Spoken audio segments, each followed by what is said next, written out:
बहुत समय पहले की बात है। एक छोटे से गांव में एक बड़े ही सुंदर और भव्य महल में एक बहुत ही समझदार और ईमानदार महाराज रहते थे। महाराज ने अपने प्रजा की सेवा बहुत प्यार और दिल से करते थे। एक दिन महाराज अपने महल के पुस्तकालय में गए। उन्होंने वह एक बहुत पुरानी और अजीब पुस्तक देखी। उन्होंने अपने मंत्री को बुलाया और उससे पूछा, ये इतनी पुरानी पुस्तक यहां कैसे आई और ये किसकी है? मंत्री ने उत्तर दिया, महाराज, ये तो एक बहुत पुरानी पुस्तक दिखाई देती है।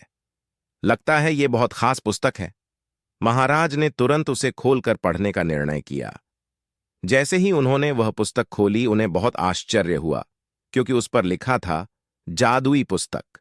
वह एक ऐसी पुस्तक थी जिसमें में कुछ भी लिखा जाता वह पूरा हो जाता था। महाराज ने इस अद्भुत शक्ति को देखकर इसे अपने राज्य की सेवा में लगाने का फैसला किया। उन्होंने इस पुस्तक को अपने सबसे विशेष कार्यों को करने में शामिल किया और प्रजा की भलाई के लिए इसका इस्तेमाल करने का आदेश दिया। जल्द ही यह अद्भुत पुस्तक लोगों का ध्यान और आकर्षण का केंद्र बन गई।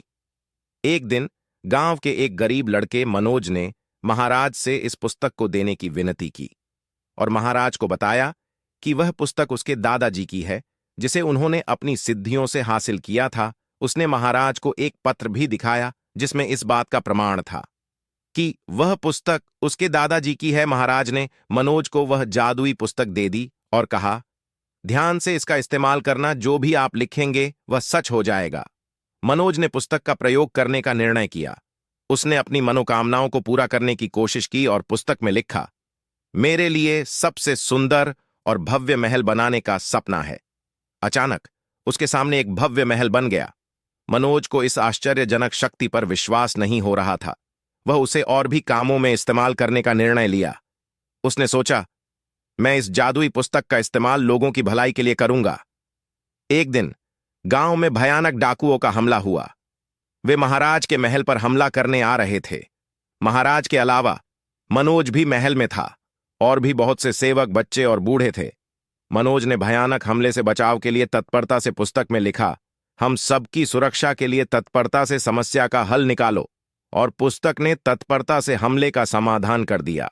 महाराज ने इस अद्भुत घटना को देखकर मनोज को सम्मानित किया और उसे अपने सबसे विशेष सलाहकार बनाया, क्योंकि उसने अपनी समझदारी का प्रदर्शन किया और जुड़ुई पुस्तक का सही इस्तेमाल किया।